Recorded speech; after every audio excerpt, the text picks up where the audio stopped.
सभी के लिए आज मैं कुछ रोचक जानकारी लेकर आया हूँ। पढ़ें और जानें कि सुहाग रात में क्या और कैसे करना चाहिए।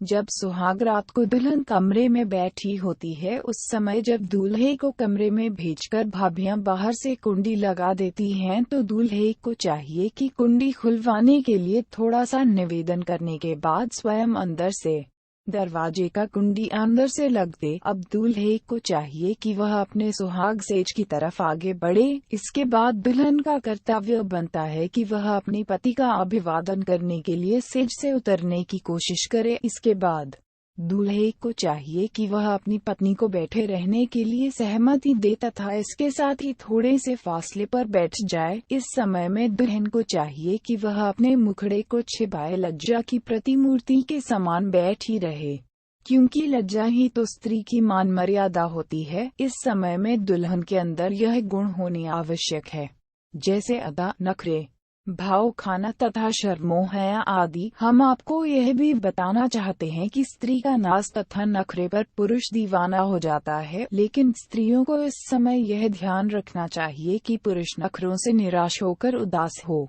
उससे पूर्व ही समर्थन और सहमति स्वीकार कर लेना चाहिए, अन्यथा नाज नखरों का आनंद दुख में बदल जाएगा। जब कोई स्त्री स्थायी रूप से नाज तथा नखरे करती है, तो उसका पति उससे सेक्स करने के लिए कुछ हद तक तैयार हो जाता है। अब दूल्हे को चाहिए कि वह दुल्हन का घूंघट धीरे धीरे उठाए तथा मुंह दिखाई की रस्म को पूरा करते हुए कोई उपहार जैसे अंगूठी, चेन, हार आदि दुल्हन को देना चाहिए। इसके बाद पति को चाहिए कि वह पत्नी के साथ कुछ मीठी मीठी बातें करते हुए परिचय बढ़ाए। इसके बाद पति को चाहिए कि वह मेज पर रखी हुई जलपान सामग्री पलंग के पास ले आए। वैसे देखा जाए दाम्पत्य जीवन में खाना बनाना, खिलाना या परोसने का कर्तव्य पत्नी का बनता है, लेकिन पहली रात के समय में पति को ही यह कर्तव्य करना चाहिए, क्योंकि उस समय पत्नी बिल्कुल अनजान रहती है। इसलिए पति ही मिष्ठान आदि परोसता है। पति को एक बात का ध्यान रखना चाहिए कि पत्नी को मिष्ठान आदि का भोग कराते समय पत्नी को अपना परिचय दे तथा बढ़ाने की चेष्टा बराबर करते रहनी चाहिए। पति को अपने परिवार के सदस्यों, रस्मों तथा रिवाजों को बताना चाहिए। इसके बाद पति को चाहिए कि यदि अपना परिचय दुल्हन देने लगे तो उसकी बात को ध्यान से सुने, या वह ऐसा न करे तो खुद ही उसे पूछना शुरू करना चाहिए। और यह भी ध्यान रखना चाहिए कि यदि वह अपने बारे में कुछ न बताना चाहे तो उसे मजबूर न करें और प्यार से बातें करें। इस समय में पत्नी का कर्तव्य यह बनता है कि वह लज्जा अनुभव न करके बराबर हिस्सा ले। इस समय में पति को चाहिए कि पहली रात में अपनी पत्नी के हाथों को स्पर्श करे, इसके बाद उसके रूप की प्रशंसा करे, उसे अपने हंसमुख चेहरे तथा बातों से हंसाने की कोशिश करे। इसके बाद धीरे धीरे जब पत्नी की शर्म कम होती जाए तो उसे आलिंगन तथा चुंबन करे। यदि स्त्री प्रकाश के कारण संकोच कर रही है तो प्रकाश बंद कर दे या बहुत हल्का प्रकाश कर दे। वैसे देखा जाए तो विवाह के बाद पुरुष की लालसा रहती है कि जल्दी ही अपने जीवन साथी से मिलने का अवसर मिल जाए तो सेक्स क्रिया का आनंद उठाए। यह उतावलापन तथा कल्पना हर पुरुष के मन में होता है। सभी पुरुष को ध्यान रखना चाहिए कि सुहाग रात के दौरान जब तक स्त्री सेक्स क्रिया के लिए तैयार और सहमत न हो तो संभोग क्रिया संपन्न नहीं होती, और यदि होती भी हो तो सेक्स क्रिया का आनंद एक तरफा होता है। इसलिए पुरुष पहले स्त्री के साथ फोरप्ले पूर्व क्रीड़ा करे ताकि वह सेक्स के लिए तैयार हो जाए, तभी आपका मिलन ठीक प्रकार से हो सकता है। यदि पत्नी आपके साथ आलिंगन चुंबन में सहयोग देने लगे तो पुरुष को चाहिए कि वह उसके शरीर के कई उत्तेजक अंगों को छूने का प्रयास करें, जैसे स्तनों का स्पर्श करें, धीरे धीरे उनको सहलाएं तथा बाद में धीरे धीरे दबाएं। इसके बाद पुरुष को चाहिए कि उसकी कमर, जांघ तथा नितंब आदि की तारीफ करे और धीरे धीरे अपने हाथों से उसके कपड़े को उठाकर हाथों को अंदर डालकर जंघाओं को सहलाए। इसके बाद धीरे धीरे अपने हाथों से उसकी योनि को स्पर्श करें तथा छेड़खानी करें। प्रकोष्ठों पर भी धीरे धीरे हाथ फेरे और स्पर्श को भंगाकुर तक पहुंचाएं।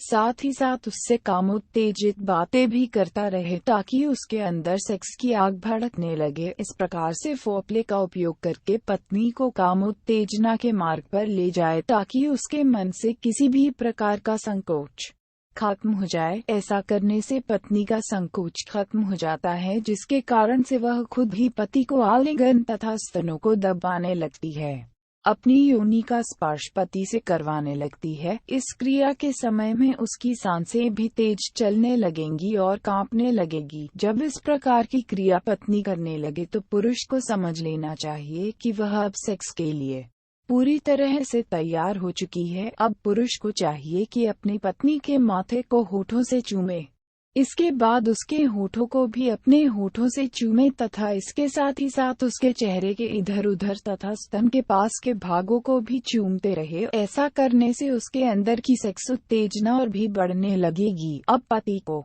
चाहिए कि वह पत्नी को धीरे फोरप्ले करने के साथ साथ पलंग की तरफ ले जाकर लटाने की कोशिश करे और उसके स्तनों पर के सारे कपड़े को उतार दे। फिर इसके बाद अपने हाथों से स्तनों को सहलाते हुए दबाएं। इस प्रकार से क्रिया करते समय पत्नी के मुंह से कई प्रकार की आवाजें निकलती हैं। इसके बाद पत्नी के शरीर के नीचे के कपड़े भी पूरी तरह से उतार देना चाहिए। उसके कपड़े को उतारने के लिए सबसे पहले उसके नाड़े को ढीला करें। इसके बाद जब वह केवल पैंटी पर रह जाए तो कुछ देर तक उसे ऐसी अवस्था में रहने दे तथा साथ ही साथ उसके पूरे शरीर को दबाना।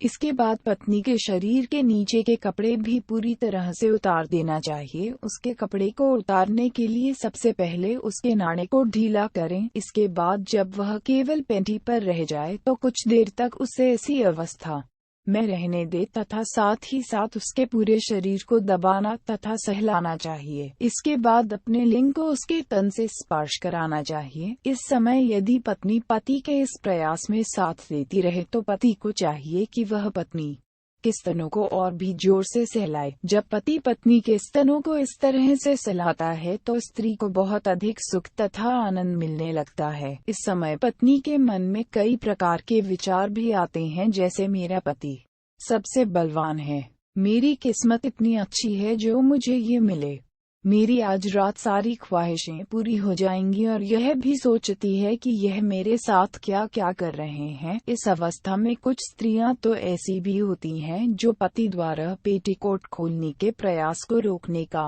प्रयास करती हैं, लेकिन धीरे धीरे वह अपने प्रयास को स्वयं ही खत्म कर देती हैं और निर्वस्त्र हो जाती हैं। फिर दोनों आपस में एक दूसरे को बाहों में लेकर आलिंगन करने लगते हैं। वे दोनों कुछ समय तक इसी अवस्था में रहते हैं तथा इसके बाद पति को चाहिए कि वह अपनी पत्नी के माथे, स्तन, छाती तथा कानों के पास के भागों को चूमे। इस अवस्था में ही उसके नितंबों को सहलाते रहे। इसके बाद उसके स्तनों को दबाएं तथा सहलाएं और उसकी जांघों के बीच में हाथों को फिराते रहे। ऐसी स्त्रियां अपने पति से अधिक शर्माती हैं क्योंकि यह पति पत्नी दोनों के लिए पहली मिलन की रात होती है। वह अपने हाथों से स्तनों को छिपाने तथा दोनों जांघों को सटाकर अपनी योनि को छिपाने का प्रयास करेगी तथा अपनी आंखों को बंद कर लेंगी। ऐसी स्थिति में पति को धैर्य से काम लेना चाहिए और किसी भी प्रकार का प्रयास करेगी तथा अपनी आंखों को बंद कर लेंगी। ऐसी स्थिति में पति को धैर्य से काम लेना चाहिए और किसी भी प्रकार का उतावलापन नहीं दिखाना चाहिए। उसे यह समझना चाहिए कि वह यहाँ पर सभी से अनजान है और इसलिए ऐसा कर रही है। इसके बाद पति को चाहिए कि वह प्यार से पत्नी की सभी चिंता तथा फिक्र को दूर करे।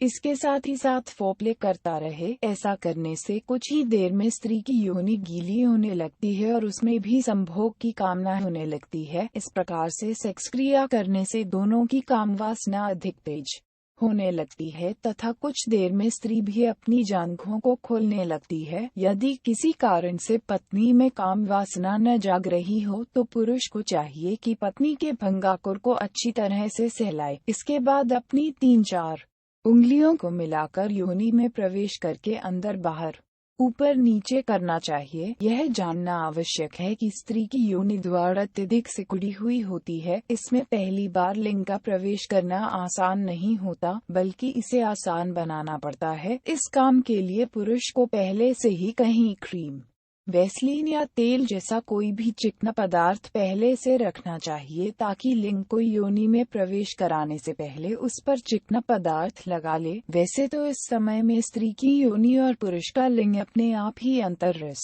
से भीग जाते हैं, लेकिन चिकनाहट के लिए कभी कभी पर्याप्त नहीं साबित हो पाता। अब पुरुष को चाहिए कि स्त्री के जांघों को फैलाकर दोनों पैरों को धीरे से उठाकर लिंग को योनि के मुख पर रख धीरे धीरे दबाव डाले, ताकि लिंग योनि के अंदर घुस जाए। इसके बाद धीरे धीरे घर्षण करें, जिससे योनि पूरी तरह तरल पदार्थ से भीग जाएगी। अब पुरुष को स्त्री की जंघाओं को थोड़ा और फैलाकर लिंग को योनि में प्रवेश करवाएं तथा धीरे धीरे धक्का लगाकर घर्षण करें। यदि स्त्री की योनि अक्षत हो तो भी लिंग का दबाव पड़ने से योनि का आवरण फट जाएगा तथा लिंग आराम से आगे की ओर ग्रसित होगा। कभी कभी योनि आवरण पहले से भी फाटा होता है।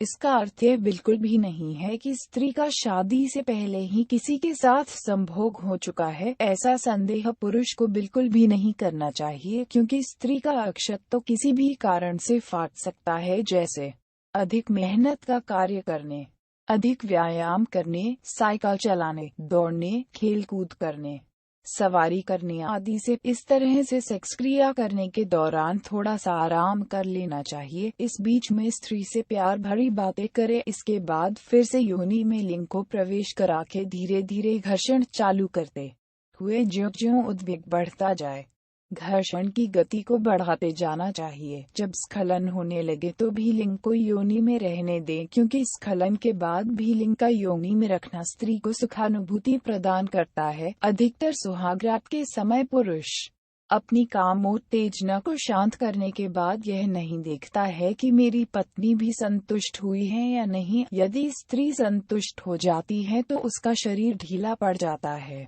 पसीना आने लगता है, आंखें बंद हो जाती हैं और लज्जा उसके चेहरे पर दोबारा से दिखाई देने लगती है। जब इस प्रकार से संभोग क्रिया खत्म हो जाती है तो स्त्री पुरुष दोनों को अपने अपने अंगों को साफ करके दूध या शक्तिदायक और जल्दी से पचने वाले पदार्थों का सेवन करना चाहिए। इसके बाद प्रेमालाप करते हुए आलिंगन होकर सो जाएं। निश्चय ही यदि कोई पति अपनी पत्नी का हृदय सेक्स क्रिया के समय ही जीत लेता है, और यह जीत जोर जबरदस्ती से नहीं बल्कि पत्नी का विश्वास अर्जित करने के बाद करता है, तो दोनों के लिए मिलन की यह रात यादगार हो जाती है। संभोग वाली रात को यह क्रिया पत्नी के सहमति से हो तो इसके बाद स्त्री अपने जीवन में यह पहली संभोग हमेशा के लिए याद रखती है और अपने पति पर जीवन भर विश्वास करती है। इससे पति भी जीवन भर के लिए पत्नी का विश्वास जीत ही लेता है।